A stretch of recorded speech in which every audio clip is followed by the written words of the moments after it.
We're going to look at Isaiah chapter 11, please. Isaiah chapter 11. Now, as you're reading that, I think I probably need to apologize to you for a couple of reasons. First of all, as I'm sure you can appreciate, this was quite hastily put together. And I was on the church website, and not very long ago, I suddenly found out, well, hang on, Hugh preached on Isaiah chapter 11 last Christmas. So if you want to listen to a sermon that's been prepared and probably a whole lot better, you can go to our website and look at December 2020, and there you go, Isaiah chapter 11 is there. So have a look at that. And also, I didn't realize, because I wasn't here this morning, but I think we sang Joy to the World this morning. No? Oh, well then things have changed. That shows how much I was done. But yeah, so as you can see, it's a little bit interesting at the moment, but we trust the Lord will bless in this. But anyway, Isaiah chapter 11 and verse 1, where we're told, "There shall come forth a shoot from the stump of Jesse, and the branch from his root shall bear fruit. And the Spirit of the Lord shall rest upon him, the Spirit of wisdom and understanding, the Spirit of counsel and might, the Spirit of knowledge and the fear of the Lord. And his delight shall be in the fear of the Lord. He shall not judge by what his eyes see, or decide disputes by what his ears hear. But with righteousness he shall judge the poor, and decide with equity for the meek of the earth. And he shall strike the earth with the rod of his mouth, and with the breath of his lips he shall kill the wicked. Righteousness shall be the belt of his waist, and faithfulness the belt of his loins. The wolf shall dwell with the lamb, and the leopard shall lie down with the young goat, and the calf and the lion and the fattened calf together. And the little child shall lead them. The cow and the bear shall graze, their young shall lie down together, and the lion shall eat straw like the ox. The nursing child shall play over the hole of the cobra, and the weaned child shall put his hand on the adder's den. They shall not hurt or destroy in all my holy mountain, for the earth shall be full of the knowledge of the Lord, as the waters cover the sea." I don't think it's too controversial a statement to say Christmas is probably the most prepared, the most anticipated, and yet probably the most misunderstood time of the year. I don't know about you, but this year I saw Christmas decorations in the shops in October. I saw Christmas trees up in November in people's homes. No one can doubt that there is a huge amount of money and time and effort put into preparing for this time of year. But yet, if you ever try and stop to ask, why are we doing all of this? What's the point of it all? What are we celebrating? The answers that you get are usually very vague and rather meaningless.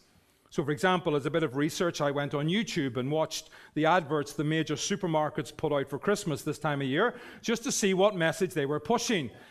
And I've got to say, it was not the best experience in my life. I was reminded again that the pain of preparing sermons sometimes can be very real.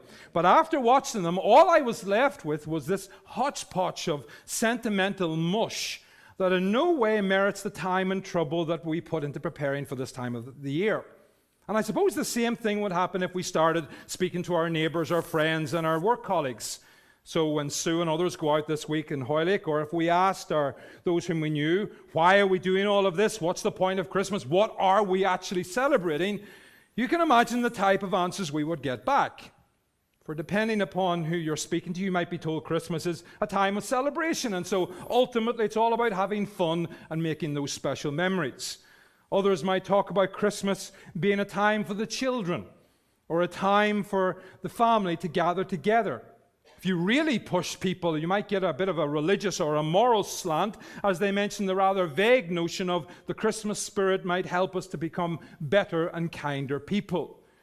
Which all sounds all right, I suppose, but when you consider the size of these celebrations, when you consider all the effort that comes with this time of the year, surely that can't be it. Surely the reason behind these worldwide celebrations has got to be a bit more than just spending time with the family, eating too much and being a bit nicer to others. There's got to be more to it than that, hasn't there? Well, thankfully there is more to it than that. For when we open our Bibles and consider what God says to us, we find there is a real reason to celebrate. And you know what? It's got nothing to do with being kind to others and spending time with the family. Instead, it's got everything to do with this extraordinary individual called Jesus Christ, whom we are told has come to meet the deepest and greatest needs that mankind has. Now, those are big claims, but they're claims that are based on passages like the one we've just read this evening. Now, of course, I'm sure you can understand that one message based on one passage can't ever hope to cover every single reason why the coming of Jesus into our world is worthy of celebration. But still, what we're told here should warm our hearts, and what we're told here should help us understand the reason for the season. And by considering these lesser-known passages of the Old Testament, you never know. We might find reasons to celebrate Christmas that we had forgotten all about. So with this in mind, let's turn to this wonderful prophecy of Isaiah that was made hundreds of years before Christ was ever born. And as we do so, we're going to look at these verses under two main headings. And the first of those is the promised king. I want you to see how Isaiah here speaks of a promised king.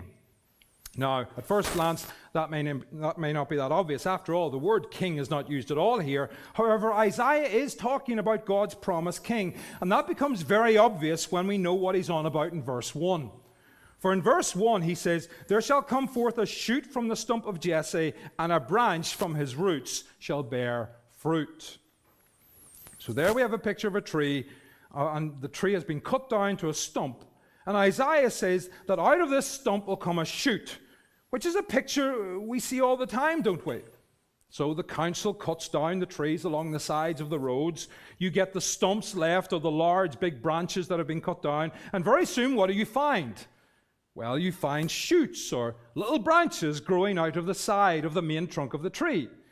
And that's exactly the picture we have here in these verses. So the picture and the illustration is not that difficult to understand, but the reason behind the picture does need a bit of explanation. Because the question is, what on earth is Isaiah on about here? And why should we think this has anything to do with Christmas and the birth of Jesus Christ? Well, the key to understanding this verse, and therefore the whole passage, lies in the fact that this stump of a tree is identified for us as the stump of Jesse. Who's Jesse? Well, Jesse's the father of David, and David is, of course, the greatest king that Israel ever had. The greatest king whom God had made spectacular and wonderful promises to. So in 2 Samuel chapter 7, which is one of the most important chapters of the whole of the Old Testament, God promises that he's going to build a kingdom that will last forever. And more than that, it is going to be one of David's descendants who will rule that kingdom forever. In other words, God tells David that it's going to be one of his descendants that God will use to fulfill his plans and purposes for the world. So all the promises of blessing he gave to Abraham, all the promises of peace and righteousness that Moses spoke of, and all the promises of the world knowing God's favor are all going to be fulfilled through this incredible everlasting king who'll be one of David's descendants.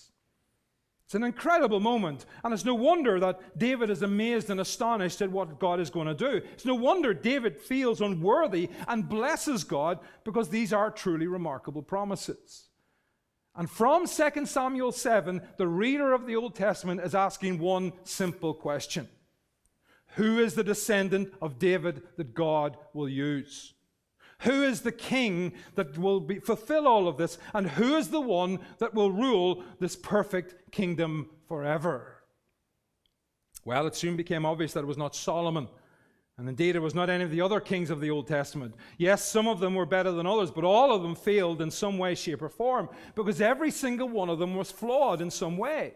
Indeed, so flawed were they that they split the country and would soon come under the awful judgment of God.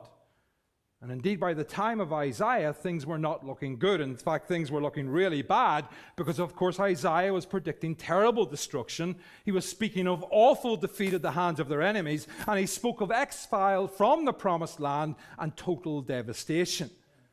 So in a short time, David's dynasty could be perfectly described as a powerful tree cut down to a stump. Yes, it was once mighty. Yes, it was once strong and powerful. Yes, it was admired and envied. But it was about to be cut down with devastating ruthlessness. And the question you're left with is, well, what about the promises of a great kingdom? What about the great king that would come from David's line? And what about his eternal rule? God said this would happen, but doesn't it look like now that this is all on the line here? In fact, by the time of Isaiah, the promises given to David seem under severe threat. And by the time of the exile, frankly, they appear to be nothing more than a joke. And yet Isaiah does offer hope. For although he says judgment is coming, and although he says David's line will be cut down like a stump, there is hope. The promises still remain. God will keep his word, because from that great stump will come a shoot. And it's the shoot which will bring about God's eternal blessing.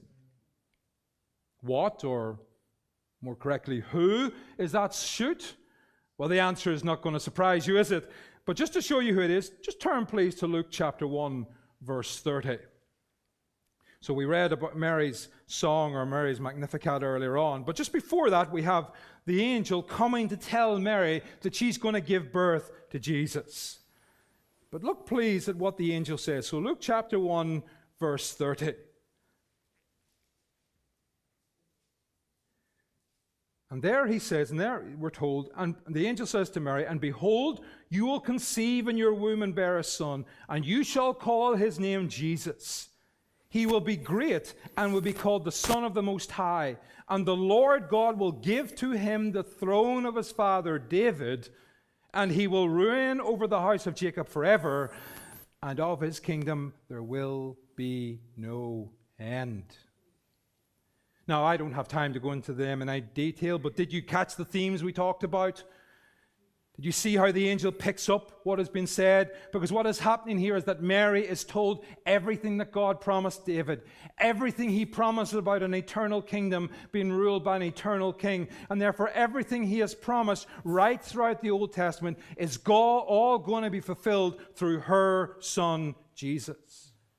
So Jesus is the shoot from the stump of Jesse. Jesus is the eternal king who will rule forever. And Jesus is the one who will fulfill all of God's purposes for the world. The people have been waiting for a king. Well, Mary is told her child is the one. So God's promises have not been for threat. They were not hopelessly optimistic ideas from a bygone age. No, they were real. They were true. And Mary is told the time for fulfillment has come. Now, we'll come on to this in a minute and look at what we're told about this glorious king. But for now, can you please note how quietly God does all of this, and how insignificant the people are whom God chooses to use when he eventually does begin to fulfill these momentous promises? For after all, this is a huge moment in the history of the world. God is keeping his promises of blessing and salvation to his universe. And yes, he sends an angel to bring the blessing, but he doesn't tell kings or rulers. No, he tells a young girl. He tells one ordinary, insignificant girl that the time has come.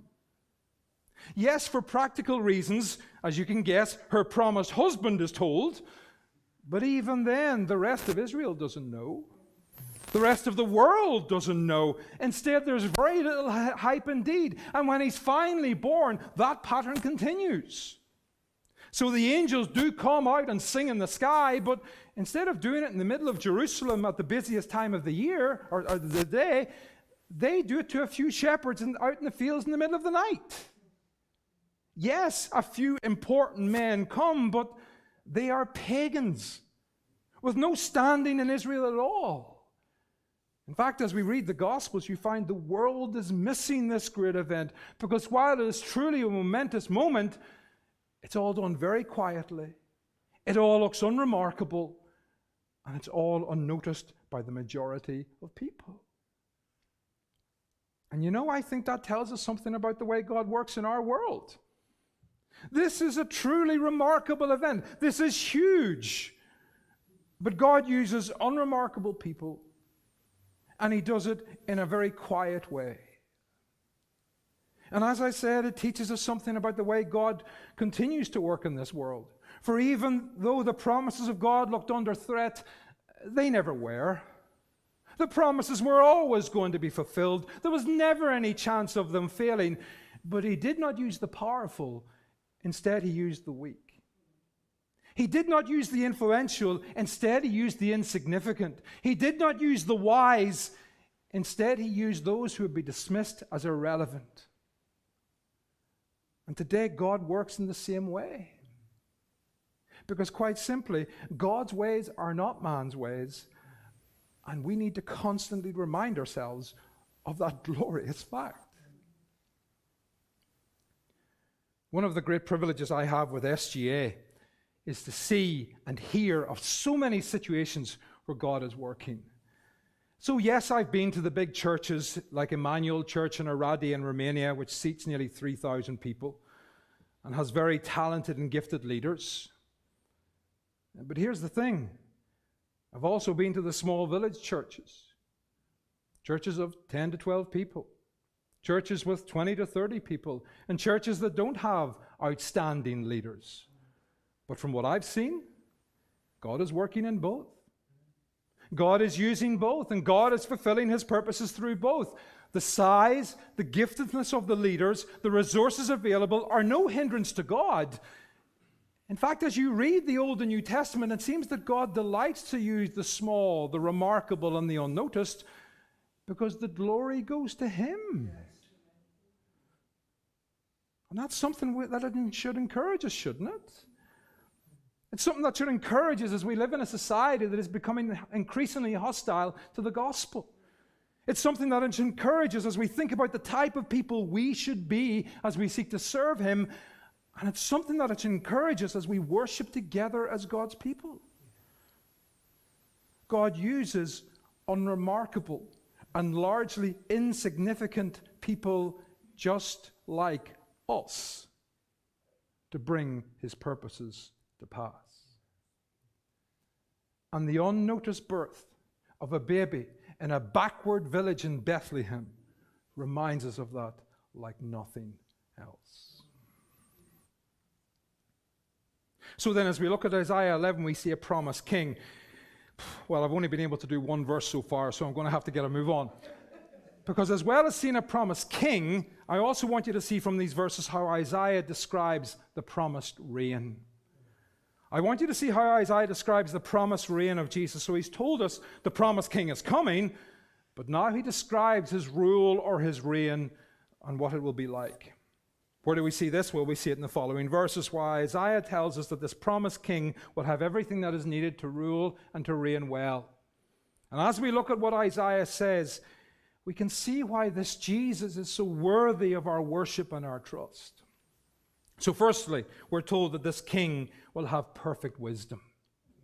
He's going to have perfect wisdom. So look please at verse 2, where we're told, "And the Spirit of the Lord shall rest upon him, the Spirit of wisdom and understanding, the Spirit of counsel and might, the Spirit of knowledge and the fear of the Lord. And his delight shall be in the fear of the Lord. He shall not judge by what his eyes see, or decide disputes by what his ears hear."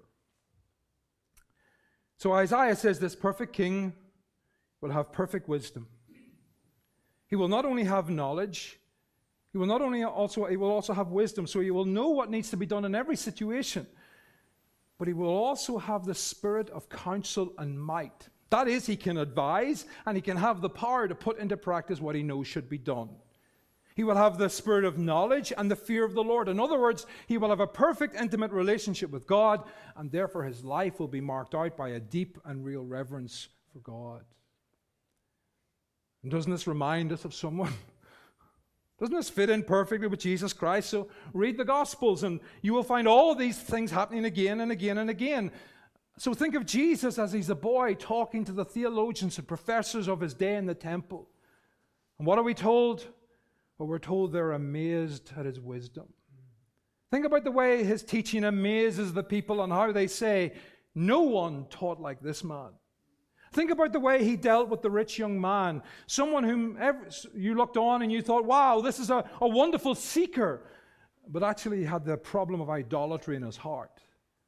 Think about the way he dealt with Nicodemus, a theologian of Israel, and yet he knew exactly what to say and when to say it. And then finally, think about the woman at the well and how wisely Jesus leads her to a saving knowledge of himself. And as you think of all that and so much more, you have to say, here is one who has perfect knowledge. Here is one who has perfect wisdom, living in a perfect relationship with God. And don't we long for such leaders?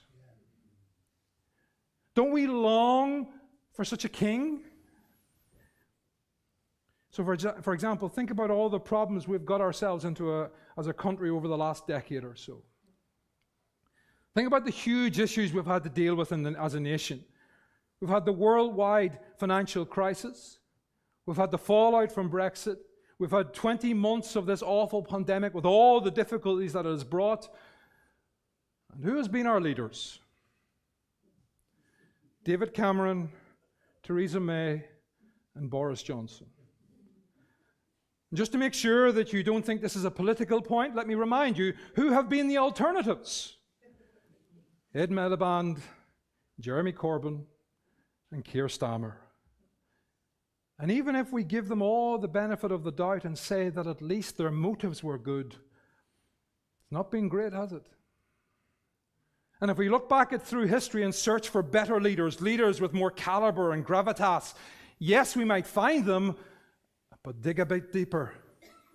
And you will say they all caused mistakes. They all had moral failings, and they all caused great problems for others, as will our future leaders. I don't know who those leaders are going to be, but I do know they will all ultimately fail, whether they're dealing with the problems of finance or health, whether they're dealing with the threats of war or trying to deal with injustice, whether they're dealing with our economy or trying to sort out the environment, they will all ultimately fail because they do not have perfect wisdom. They do not have perfect knowledge, and they are not able to give perfect counsel backed up with perfect power. All human leaders fail because all human leaders are fundamentally flawed, which should make us long for God's perfect king who will rule with God's perfect wisdom. But that's not all Isaiah highlights. For as he goes on to describe this perfect reign by this perfect king, he also talks about perfect righteousness. So look, please, at verses 4-5, please. And there we're told, but with righteousness he shall judge the poor and decide with equity for the meek of the earth. And he shall strike the earth with the rod of his mouth, and with the breath of his lips he shall kill the wicked. Righteousness shall be the belt of his waist, and faithfulness the belt of his loins. Again, think about the type of business and cultural or political leaders we have had in this world and the type of environment we now live in. The cry against our politicians recently has been, it's one rule for us, it's another rule for them. The cry during the pandemic is the poor has been hit the hardest while the super wealthy has got richer. And in so many areas of culture, media, and sport, the story that has emerged in recent years is one of the vulnerable being exploited and being used by the powerful and the influential. And that's us here in our country, whereas we're still regarded by many as a fairly fair country, which is probably true, because when you read your newspapers, you find corruption and injustice is rife right across the world. So we can read of millions and millions of pounds of government aid never getting to the people who need it most because it is stolen by corrupt officials lining their own pocket as their own people suffer. We can read of corrupt legal systems where one's politics or wealth is the determining factor on the decision made in the courtroom. And we can dig a bit deeper and be shocked at the huge profits that are made by international corporations as they use the system to trample over the small and the weak and the helpless. And once again, we long for it to be different, don't we? We long for different values, different ambitions, and different leaders who will do what is right instead of what is profitable or politically expedient. And as we do so, we turn to Jesus. And here we find that he is different. Here we find that his kingdom is different, for he doesn't make promises he can't keep. He doesn't judge and rule unfairly. He doesn't act in a superficial, politically correct way. No, and instead it's with righteousness he intercedes for the weak and the vulnerable. It is with faithfulness he punishes the wicked. Those who do wrong do not get away with it, because Christ is a faithful and just king who does what is right in each and every situation. Oh, how we should long for a king to lead and take care for us in this way. And then finally and very quickly, as well as being a king with a perfect wisdom who rules with perfect righteousness, we're told he will also rule over a perfect world. He's going to rule over a perfect world. Do you see that in verses 6 to 9? So Isaiah says, the wolf shall dwell with the lamb, and the leopard shall lie down with the young goat, and the calf and the lion and the fatted calf together, and the little child shall lead them. The cow and the bear shall graze, their young shall lie down together, and the lion shall eat straw like the ox. The nursing child shall play over the hole of the cobra, and the weaned child shall put its hand on the adder's den. They shall not hurt or destroy in all my holy mountain, for the earth shall be full of the knowledge of the Lord as the waters cover the sea. What's going on here? Well, it's simple, isn't it? These are poetic pictures of paradise regained, of perfect peace. Perfect peace between cultures and creatures that were once in conflict. So between the wolf and the lamb, there will be peace. Between the bear and the cow, there will be peace. The lion no longer kills, instead it eats straw, so that creatures that once were in conflict will now be together. Today, if one of my kids, you find them anywhere near a cobra's nest, well, I'm going to be terrified about that. But not then. Not in Christ's fully established kingdom, because in that kingdom the curse has been removed. Harmony has been restored, and creation will be returned to what God has always intended. So the whole world, that according to Paul is groaning under sin, and if the scientists are right, is certainly growing under our exploitation of its resources, well, that creation one day will be restored to how God intended. And furthermore, the whole world will be filled with the knowledge of God as the waters cover the sea. So there'll be no more rebellion. There'll be no more sin. There'll be no more hurt or pain or anger. Instead, God will be worshipped and known and loved by everyone, because this kingdom of Christ will be perfect in every single way. That is the hope that the Bible holds out to us. That is the hope that should radically affect every single moment of our lives. And friends, that's the hope that Christmas is actually all about. Because, of course, at Christmas we celebrate the birth of Jesus, but he's not just a baby born in unusual circumstances. He's not even a baby who will just deal with our sins. No, at Christmas we celebrate the birth of our promised King who will rule his perfect kingdom with perfect wisdom and perfect righteousness.